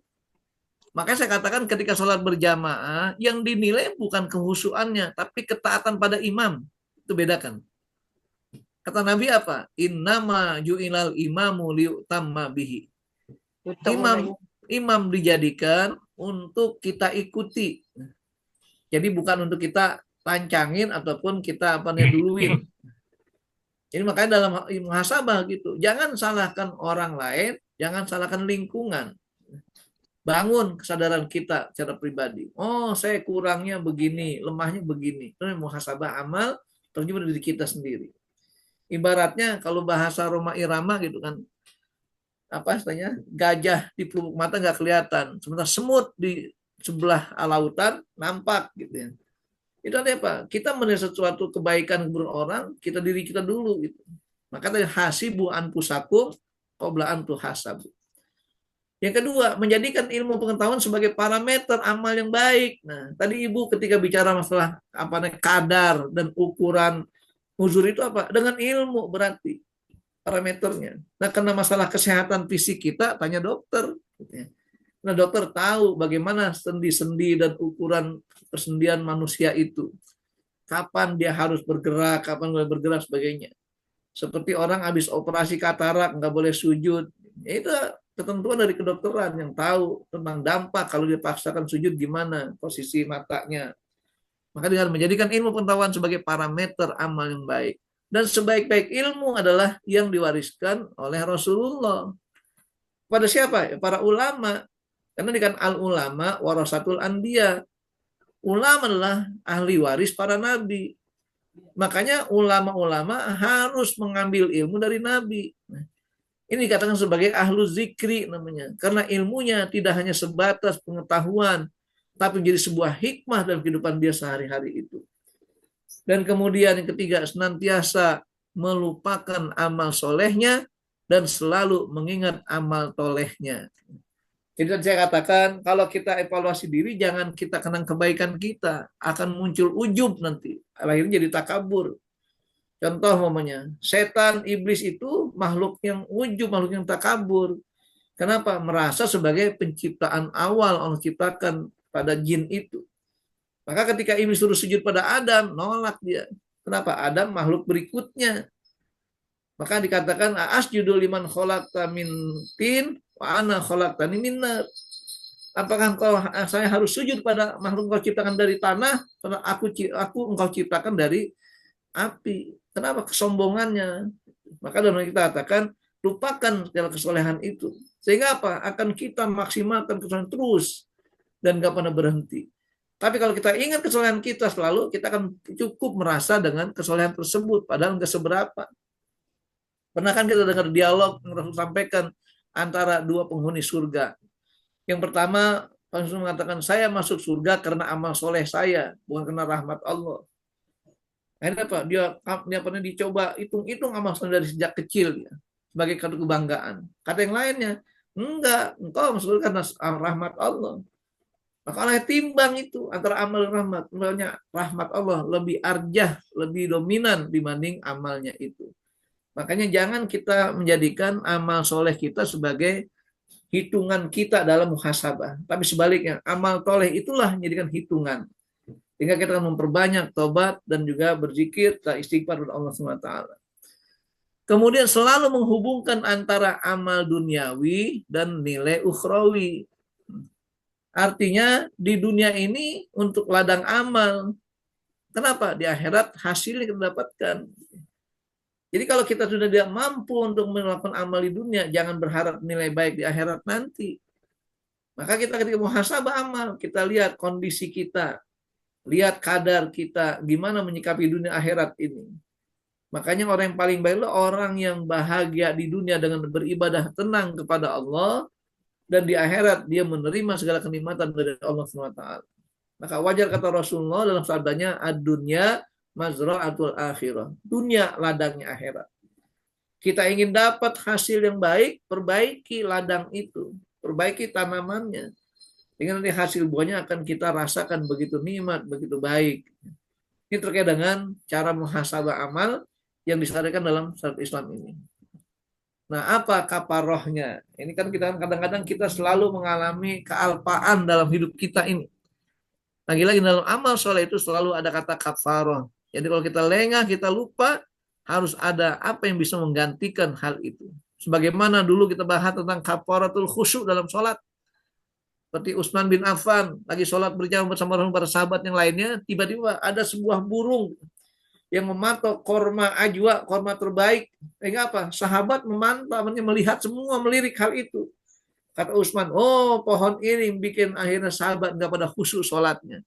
Maka dibeli sama Utsman, disedekahkan dengan 50.000 dinar. Bayangkan. Nah, itulah sahabat mengambil kesimpulan. Bersedekah dengan harta itu, kenapa? Untuk menutupi kekurangan khusyuk dalam sholat. Nah, kita saya yakin nggak begitu. Gitu ya. Kadang-kadang kita alpa sholat dengan khusyuk, apa pernah kita berinfak, kita jadi kafaroh. Nah, sekarang kafaroh dalam muhasabah itu apa? Yang pertama, memperbanyak istighfar dan taubatan nasuha. Nabi saja seorang makhluk yang maksum, terhindar dari dosa itu, masih beristighfar pada Allah. Bahkan 100 kali sehari, bisa lebih. Nah, kita berapa kali sehari istighfar? Mohon ampun pada Allah SWT. Yang kedua, memperbanyak infak dan sedekah untuk kebaikan masa depan. Makanya dengan wakaf itu kebaikan masa depan. Karena wakaf merupakan sedekah jariyah yang nilainya terus mengalir walaupun kita sudah wafat atau kita meninggal dunia. Jadi sebagai kafarah, kalau kita nggak mampu muhasabah dengan baik, maka perbanyak sedekah itu, terutama tadi masalah wakaf. Yang ketiga, memotivasi diri untuk meningkatkan amal dari kekurangan kelemahan masa lalu. Jadikan tadi saya katakan masa lalu dengan dua hal. Kalau itu buruk, sarana taubat. Kalau baik, tingkatkan kualitas kebaikan itu. Bagi batu loncatan. Yang terakhir, melakukan islah terhadap kehidupan sosial. Artinya kita ini hidup tidak mungkin luput dari tetangga, keluarga, masyarakat, dan sebagainya. Pasti banyak hal-hal yang kadang-kadang suka tidak tepat dengan apa yang kita lakukan dan ini menyinggung atau menyakiti orang lain. Akhirnya muncullah sifat permusuhan, muncullah saling membenci. Maka untuk evaluasi diri dan amal kita, perbaiki islah kita pada mereka itu secara sosial. Apa itu islah? Perbaikan. Kalau memang ada dosa, minta maaf, ada salah, minta diampuni, ada kekurangan, lebihi, dan sebagainya. Itu namanya upaya islah itu, perbaikan-perbaikan. Dan dalam konteks islah, kita berupaya untuk memberikan hak itu untuk orang lain dengan islah. Makanya dalam Al-Quran dikatakan bahwasanya ketika orang melakukan islah itu dalam kehidupan materi, itu akan dimuliakan Allah SWT. Kan dikatakan sabdanya begini. Apa ayatnya itu? Dalam surat Al-Isra dikatakan tentang bagaimana pentingnya islah dalam memberikan hak kepada orang lain. Wa may yuqasuha nafsihi fa ulaika humul zalimun. Barang siapa yang mempertahankan kebahilan dirinya, orang zalim dia. Karena islah ini merupakan islah zatul bain, memperbaiki diri yang terhadap orang lain. Ini jamaah rahimakumullah. Jadi kata-kata kafarah di sini muhasabah, artinya kita berupaya untuk meningkatkan kualitas ibadah yang lain, baik berupa infak kita, istighfar kita, islah kita kepada orang lain itu. Baru dikatakan sebagai kafarah dalam masalah muhasabah amal secara sempurna. Nah, insya Allah di penghujung tahun kita ini, 2024 ini, kita banyak islahnya, kita banyak perbaikan-perbaikannya, dan juga banyak infaknya, banyak sedekahnya, banyak wakafnya, dan banyak kualitas amal solehnya. Sehingga nyongsong tahun 2025 dengan maksimal ibadah kebaikan kita itu. Saya kira itu kembali kepada Ramadan. Itu islah itu kelebihan S-nya barangkali ya Ustaz ya. Mana? Islah. Ya kan sod Pak, kalau sod double. Islah. Oh gitu, islah. Ya. Baik, terima kasih banyak Ustaz, Masya Allah luar biasa pagi hari ini. Silakan Bapak Ibu, tadi kayaknya banyak yang ditanyakan. Boleh Pak Mas. Oh, boleh Pak Abdul Syukur dulu Pak Akib, habis itu Bapak. Baik, terima kasih. Ya, terima kasih. Assalamualaikum warahmatullahi wabarakatuh. Waalaikumsalam. Waalaikumsalam warahmatullahi wabarakatuh. Tadi Pak Ustadz mengatakan bahwa di dalam sholat berjamaah itu tidak hanya keusuhan tetapi ketaatan kepada imam. Karena imam dipilih untuk ditaati. Di dalam sebuah masjid kadang-kadang begini Ustadz, ada yang imamnya itu membaca kunut, gitu kan? Nah, jamaahnya itu ada yang ikut kunut, ada yang tidak, gitu. Nah, itu bagaimana ini yang tidak itu? Apakah dia termasuk yang tidak taat kepada imam? Atau karena itu khilafiyah seperti itu kemudian dimaafkan? Terima kasih. Terima kasih. Saya langsung jawab aja ya, biar enggak. Pertama begini, kita dalam sholat kita harus tahu mana rukun, mana wajib, mana sunnah. Mana sunnah, mana yang sifatnya hay'ah saja. Nah dalam hal ini kita katakan ulama-ulama Syafi'iyah yang mereka membiasakan kunut juga nggak ada yang mewajibkan sifatnya. Maksimal hanya sunnah saja.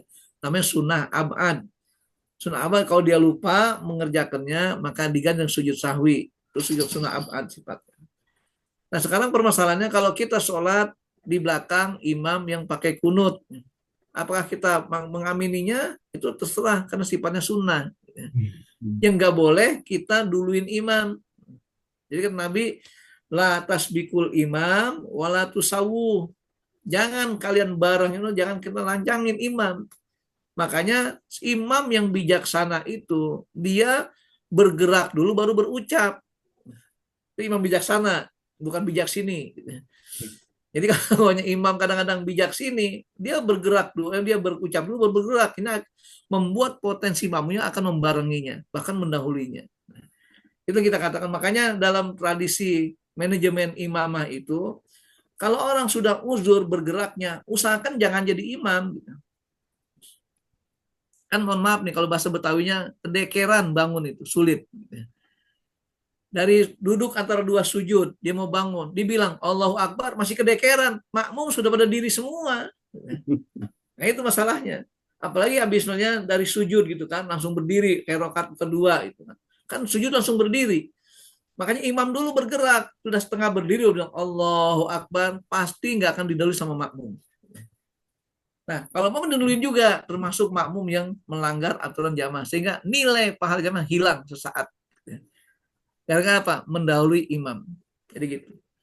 Jadi intinya, ketika kita umpamanya sebagai makmum, makanya kenapa dalam sholat berjamaah, ketika imam suaranya nggak ketemu ke belakang, disunahkan untuk ada yang namanya mubalig atau bilal, gitu ya, yang menyampaikan suara imam itu.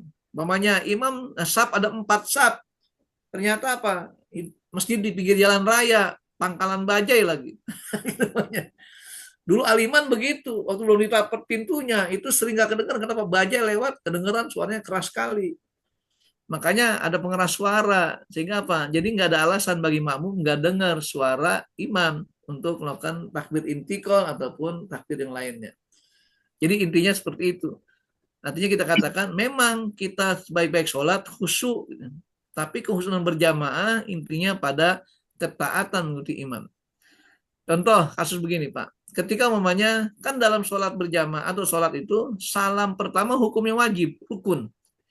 Salam kedua hukumnya sunnah. Kalau kita kebelet jadi makmum, salam pertama belum imam, yang kedua kita duluan, nggak jadi masalah, nggak batal jamaah dan sholatnya juga. Kenapa? Karena untuk mentaati sunnah sifatnya tidak mutlak, tidak wajib. Adapun yang wajib itu nggak boleh putus mufarokoh ke dalam jamaah tersebut. Itu kategori mentaati imam dalam sholat. Begitu saya kira. Terima kasih Pak Ustadz. Baik, Afwan. Baik, terima kasih. Silakan Pak Kemas Akib. Terima kasih Pak Maswar. Assalamualaikum warahmatullahi wabarakatuh. Waalaikumsalam. Bismillahirrahmanirrahim. Salam takzim dari Melbourne Pak. Masya Allah. Barakallahu fiikum. Pak Saiful Akib ini pembahasannya luar biasa nih. Tentang muhasabah amal nih Pak Ustadz. Ya. Saya kebetulan baru terbaca di kitabnya Imam Al-Ghazali. Ternyata sebelum diciptakan langit dan bumi ini, Allah telah menciptakan 7 malaikat yang akan menjaga, menseleksi amal kita pada setiap tingkatan langit, Pak Ustadz. Saya betul-betul terpesona dengan uraian itu. Jadi amal ibadah kita ini apapun juga, sampai di langit pertama itu akan dijaga sama malaikat pertama. Apakah amal ini yang dilakukan oleh orang yang tidak pernah gibah. Begitu pernah gibah, amar itu dilemparkan oleh malaikat. Kemudian apabila melewati itu, kemudian tadi yang Pak Ustadz sampaikan juga, apakah ini amalnya ujub? Apakah kemudian di langit ketiga amal ini kibir atau takabur? Kemudian apakah amal ini riya? Apakah amal ini kemudian bukan karena untuk melihat apa supaya hamba-hamba atau makhluk Allah ini memujinya, bukan karena Allah. Terakhir setelah melewati malaikat, terakhir menghadap Allah, amal itu akan dilemparkan juga apabila tidak semata-mata karena Allah. Jadi saya betul-betul, ya Allah, mohon ampun ya Allah, barangkali amal saya selama ini banyak yang tertolak. Jadi saya khawatir betul Pak Ustadz. Jadi ini benar-benar saya pengen sampaikan pada Pak Ustadz, mohon penjelasannya, karena ini betul-betul amal ini ternyata berat sekali untuk bisa sampai kepada Allah sendiri. Dan tapi meskipun sekecil apapun, apabila amal-amal itu dilakukan dengan melewati ke-7 malaikat tadi, justru pahalanya besar sekali. Meskipun kita hanya mengucapkan Al-Fatihah atau Bismillah. Sebaliknya, walaupun amal kita banyak sekali mengisi koper dan seperti istilah kita di HKI ini, tapi kalau itu tidak bisa melewati ke-7 malaikat itu, amal itu akan dilemparkan sama Allah. Saya mohon penjelasan Pak Ustadz. Terima kasih. Baik. Assalamualaikum warahmatullahi wabarakatuh. Waalaikumsalam. Sama-sama. Terima kasih Pak Mas. Begini Pak. Jadi kalau masuk dunia sufi namanya, tasawuf itu, jadi memang kita katakan pembahasan sampai sedetail dengan perasaan hati yang sangat mendalam. Makanya kenapa ada sebuah ungkapan begini. Imam Ghazali dengan Ihya Ulumuddin, kalau ada orang yang mendalaminya itu sampai tuntas, biasanya orang itu bisa stres gitu ya. Kenapa? Karena dibuat demikian rupa, sebenarnya hati itu kayak nampak di luar gitu. Kayak dohir. Makanya kolbu itu punya amal. Gitu. Apa amalnya? Itu niat tadi. Ditampakkan demikian rupa. Sehingga hal-hal yang gaib tadi kayaknya meresap dalam itu. Nah ini kita dalam ini, makanya dalam dunia sufi itu memahami syariat dengan perasaan. Beda dengan dunia hukum, dunia syariat. Dengan apa? Fakta hukum, kaidah-kaidah hukum. Sehingga ketika ungkapan tadi itu memang masuk pada kategori orang yang memang dia sufi gitu. Sehingga apa sepertinya dia tidak peduli dengan lingkungan lagi, bagaimana cara dia fokus saja pada amal solehnya saja. Ya kan nanti akan ada perbedaan kelompok manusia dalam hal ini. Ada manusia memang amalnya hanya individual. Nah, makanya kenapa boleh islah dengan cara berbohong pada orang? Karena dia perbaikan. Maka dikatakan dusta itu dilarang, tapi dalam konteks memperbaiki orang lain dibolehkan. Di Ghazali pun begitu katakan. Maka dalam kita katakan memang bagus hal itu. Ketika menjelaskan masalah catatan malaikat, memang kan pada intinya yang Allah tugaskan mencatat cuma 2 malaikat itu, Raqib dan Atid. Gitu. Artinya apa? Raqib mencatat kebaikan, Atid mencatat keburukan. Adapun gimana sistem kerjanya di luar kemampuan kita untuk mencernanya. Makanya dengan ketulusan ikhlas amal soleh kita niat karena Allah, Allah sudah jamin kebaikan-kebaikan itu. Nah, tinggal bagaimana cara kita menetapkan diri kita. Maka sertakan setiap amal dengan tadi ingat pada Allah. Sehingga kata Nabi apa dalam sebuah ungkapannya hadisnya, kullu amrin zibalin la yubda'u bil basmalah fa huwa aqta au abtar. Setiap perkara-perkara penting di depan kita ini, kalau kita nggak awali dan baca basmalah, terputus keberkahan pahalanya itu. Apa arti basmalah di sini? Ingat Allah. Sertakan Allah. Artinya kata Nabi dalam hadis yang lainnya, la yazni zani hina yadni wa huwa mu'min. Wa la yasriku syariq wa huwa mu'min. Wa la yasrabu khamr hatta yasrabu wa huwa mu'min. Tidak mungkin orang berzina dalam keadaan beriman. Tidak mungkin orang mencuri dalam keadaan beriman. Tidak orang mabuk dalam keadaan beriman. Nah, berarti kalau dia melakukan hal itu, imannya sedang hengkang dulu gitu. Nah itu makanya dengan al-iman yazid wa yanqus, kadang bertambah kadang berkurang.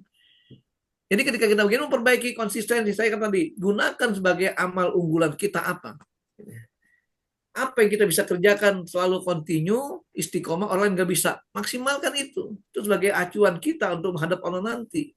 Jadi kalau kebanggaan kita pada Allah nanti, contoh Bilal Ibnu Rabah itu kenapa sudah ada di surga atau Rasulullah saat itu sudah terompahnya. Amal unggulannya selalu berwudu setiap kali batal wudu dan sholat 2 rakaat sebagai tahiyatul wudu. Bayangkan. Yang lakukan bukan hanya sekali 2 kali tapi continue sampai hayatnya, itu yang beratnya.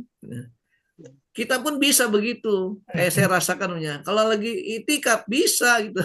Batal langsung wudu lagi, sholat langsung wudu. Tapi kalau lagi jalan keluyuran macam-macam kan nggak mungkin ditetapkan hal seperti itu.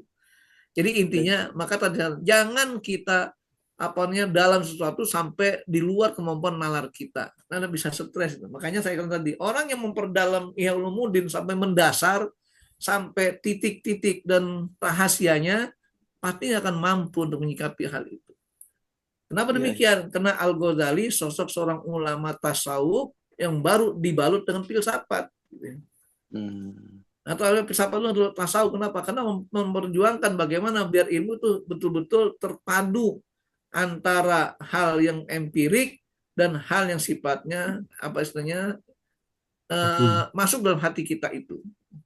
Jadi gitulah. Jadi kembali kita katakan alhamdulillah, dan kesadaran ini kan minimal evaluasi kita, muhasabah kita semuanya. Jadi kita tidak membatasi pembahasan ataupun pelajaran dimanapun. Yang penting kalau kita sudah memahami beberapa disiplin ilmu, insya Allah akan jadi baik pemahaman kita semuanya. Amin, amin. Saya kira amin. itu ya. Terima kasih Pak Ustadz. Terima kasih. Tadi ada chatting itu Pak Mazhar. Ya, dari chatting ya, mohon penjelasan Ustadz, di rumah ini salat dengan keluarga tapi imamnya duduk di kursi gitu karena ada masalah kesehatan gitu. Baik, inilah kita katakan yang Rasul pernah sampaikan dulu, Ketika sholat Rasul di dalam kondisi sakit pernah sholat sambil duduk. Ketika saya sholat, kenapa kalau kalian tidak duduk? Ya karena kami enggak, kalau imam duduk kalian harus duduk juga. Nah sekarang masalahnya ketika dia sholat imamnya duduk. Berarti kita lihat kalau memang ada makmum yang lebih utama, kenapa enggak jadikan dia sebagai imamnya? Karena yang namanya sholat berdiri itu nilainya sempurna, sholat duduk setengahnya. Jadi itu apalagi kita sholat sunnah, boleh sambil duduk walaupun kita mau berdiri, tapi setengah nilainya dia bersolat berdiri. Karena perintah sholat kata akimu, gitu ya, tegakkan, berarti tidak berdiri. Itu dasarnya. Makanya sampai saya katakan menegakkan sholat bukan hanya kadar mengerjakan sholat, tapi tegakkan. Sehingga makna tegakkan macam-macam. Bisa maknanya ditopang biar tegak, maka antara kita, istri kita, anak kita harus sholat semuanya.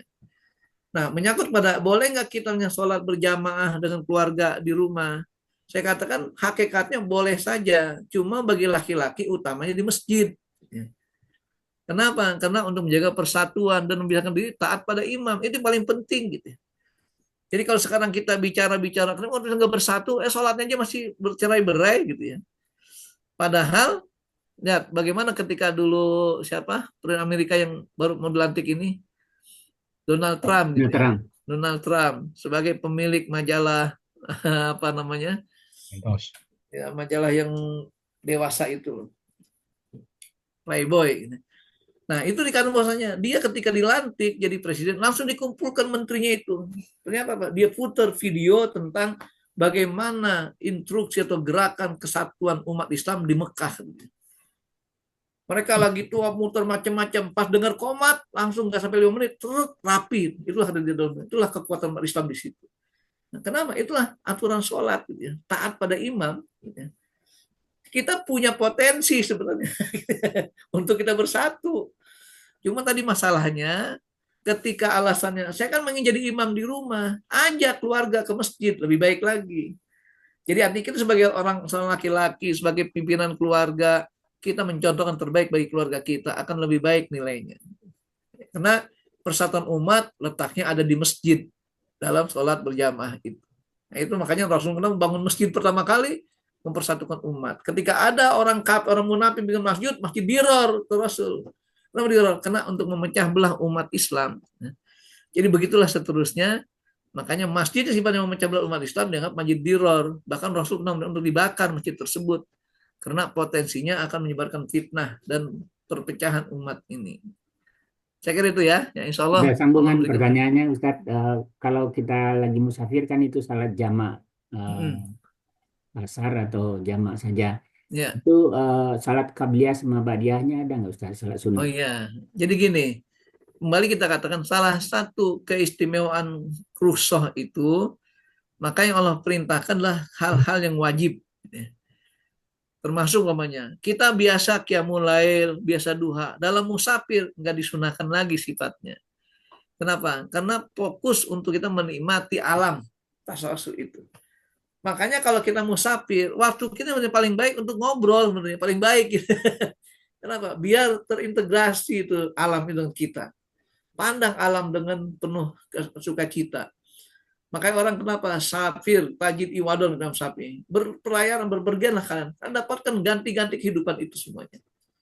Kenapa? Karena fa'inna ladil ais fin nasob. Karena sungguhnya kenikmatan itu ketika kita berupaya untuk mencapai kebaikan tersebut. Ibaratnya kita upaya untuk mencari kenikmatan dalam perjalanan, manfaatkan. Yang penting prinsipnya jangan bernilai maksiat. Itu aja. Nah sehingga Allah berikan keringanan bagi rukhsah. Yaitu berupa sholat qashar, sholat jamak atau jamak qashar, silahkan. Bedanya apa? Kalau qashar itu dari yang 4 rakaat jadi 2. Dan ketika jamak qashar sudah 2 di jamak, boleh baik takhir ataupun takdim. Adapun ada orang yang sholatnya jamak saja, silakan. Zuhur 4, asar 4 di jamak. Makanya ketentuan sholat jamak ini Allah sudah tentukan dalam surat Al-Isra, jelaskan di situ. Kata Allah apa? Bahwasanya waktu dibagi 3.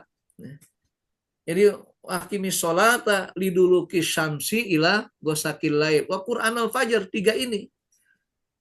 Dulu kusamsirnya waktu siang. Apa siang itu? Zuhur dan asar, itu sholat siang. Maka boleh digabung. Kemudian dulu lagosaki lain langsung malam, 2 lagi, maghrib dan isya. Sebenarnya ketiga al-fajar, subuh, nggak bisa digabung. Jadi gitu. Makanya subuh nggak bisa digabung dengan yang lain. Dan nggak bisa dikosor, memang 2 rakaat. Kenapa boleh dikosor? Karena asal muasal perintah sholat 2 rakaat 2 rakaat. Gitu. Kata Aisyah dalam riwayatnya, furidatis sholat, bidan amriha rakaataini. Sholat awalnya berdasarkan 2 rakaat, zuhur 2 rakaat, asar 2 rakaat, maghrib 2 rakaat, seterusnya. Ketika kenapa kok berubah? Kata Aisyah katakan, falamma qawiyal Islam zidat rakaatan ibadah ukhra. Setelah Islam itu kuat di kalangan umat Islam atau akhirnya sudah mulai kuat, maka Rasul menambah lagi 2 rakaat berikutnya. Sehingga zuhur dari 2 jadi 4. Asar 2 jadi 4. Maghrib kenapa 3? Witir di siang hari, penutup hidup hari itu. Nah, itu dari awal tadi. Kalau maghrib, selesai hidup kita hari ini, masuk hari baru. Makanya boleh ngucapin selamat menempuh hidup baru kalau habis maghrib. Gitu ya. Isya dari 2 jadi 4. Nah, subuh kenapa 2? Lituli qiraatiha, karena saking panjangnya bacaan sholat subuh. Nah, ini kadang-kadang kita kalau di rumah bacaannya surat gacoan mulu. Gitu ya. Kan gitu kan. Bawa bapak ketika jadi imam di rumah, apa baca surat yang 1, 2, 3 halaman? Kan nggak mungkin. Pasti bacaannya surat gacoan. Kalau nggak kulhu, kuliah kulhu.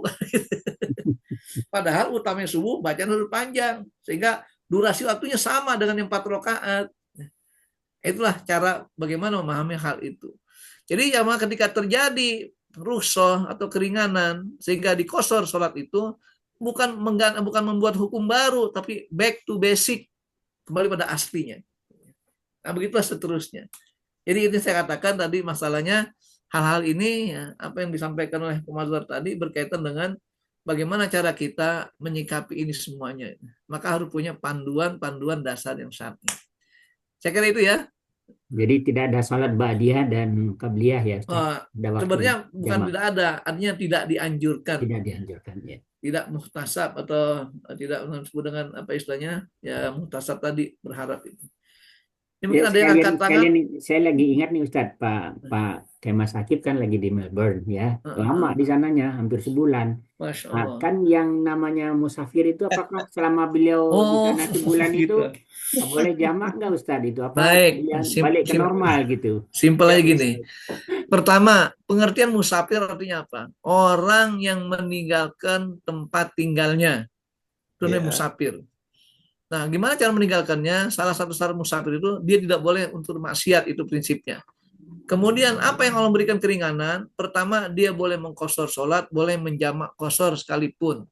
Namun dalam ini peraturannya, musafir itu rata-rata 3 hari yang Rasul pernah sampaikan kepada para sahabatnya. Tapi Rasul pernah 7 hari waktu perang. Kenapa? Nggak ada waktu jeda untuk dia bisa atau beliau bisa untuk maksimal sholat secara pribadi, secara biasa. Nah sekarang ketika pakai Mas ini ke Australia untuk apa? Untuk perang gitu ya. Atau untuk apa gitu. Kalau nggak ada waktu jeda ya. Apalagi itu ada keluarga, udah hilang saparnya itu. Sehingga sampai di sana ya sudah sholat biasa. Kenapa? Karena sudah tinggal di wilayah atau tempat yang memang ada jaminan keluarga itu. Jadi gitu. Alhamdulillah. Saya kemarin saya ikut pelatihan ini namanya sertifikasi pembimbing ibadah haji di Bandung. Itu 8 hari, Pak. Nanti seminggu. Kenapa saya mengqashar sholat ini? Karena ibaratnya seperti perang, nggak ada waktu rehat gitu, nggak ada waktu ini. Memang waktu sholat zuhur itu bayangkan sehari 5 mata kuliah, 5 mata pelajaran atau materi itu. Coba waktunya gimana kita ngatur waktu itu. Jadi makanya ketika teman bertanya, Ustaz boleh nggak? Silakan, nggak apa-apa. Karena Rasul juga pernah 7 hari untuk hal itu. Tapi normalnya kalau safar biasa 3 hari saja. Ya. Baik. Terima kasih Ustaz, udah lebih waktunya, Masya Allah, luar biasa. Terima kasih Pak Mas. Terima kasih banyak. Jadi silakan bisa ditutup kita dengan berdoa bersama. Baik, Bapak sekalian, alhamdulillah ya, pada hari ini di akhir hidup kita di tahun ini kita sudah dengan amal-amal yang soleh insya Allah. Jadi kita kumpulkan kebaikan kita untuk menghadap Allah SWT dan kita hisab diri kita agar lebih maksimal lagi. Mudah-mudahan segala upaya kita ini menjadi bekal terbaik untuk bertemu Allah SWT, dan Allah berikan kehidupan yang terbaik di akhirat nanti. Amin ya rabbal alamin. Bismillahirrahmanirrahim. Alhamdulillahirabbil alamin. Allahumma shalli ala sayyidina Muhammad wa ala sayyidina Muhammad. Allahumma a'inna ala dzikrika wa syukrika wa husni ibadatik. Allahumma jal jam'ana hadza jam'an marhuma wa tafarruqan ma'suma ya rabbal alamin. Ya Allah Tuhan kami duduk bersama-sama dan mengingat amal-amal kami, ya Allah. Memperbaiki niat dan kualitas amal kami, ya Allah. Maka berikanlah kemudahan pada kami untuk memperbaiki amal-amal tersebut. Jadikanlah kami hamba-hamba yang taat dan soleh dalam menjalankan amal perbuatan ini. Sehingga segala apa yang kami kerjakan niatnya hanya mencari ridha-Mu, ya Allah. Ya Allah, ya Rahman, ya Rahim, urzuqna as-sihah wal afiyah. Ya Allah, ya Rahman, ya Rahim, urzuqna ilman nafi'ah. Birahmatika arhamar rahimin. Allahumma ij'alna minal ladzina yastami'una al-qawla fayattabi'una ahsanah. Rabbana atina fid dunya hasanah wa fil akhirati hasanah wa qina adzabannar. Wa sallallahu ala sayyidina Muhammadin wa ala alihi washabbihi wasallam. Walhamdulillahirabbil alamin. Wal afu minkum. Wassalamualaikum warahmatullahi wabarakatuh. Waalaikumsalam warahmatullahi wabarakatuh. Baik, Bapak Ibu sekalian, kita tutup acara kita pagi hari ini dengan sama-sama baca hamdalah dan doa kafaratul majlis. Alhamdulillahirabbil alamin. Subhanakallahumma wa bihamdika asyhadu an la ilaha illa anta astaghfiruka wa atubu ilaik. Assalamualaikum warahmatullahi wabarakatuh.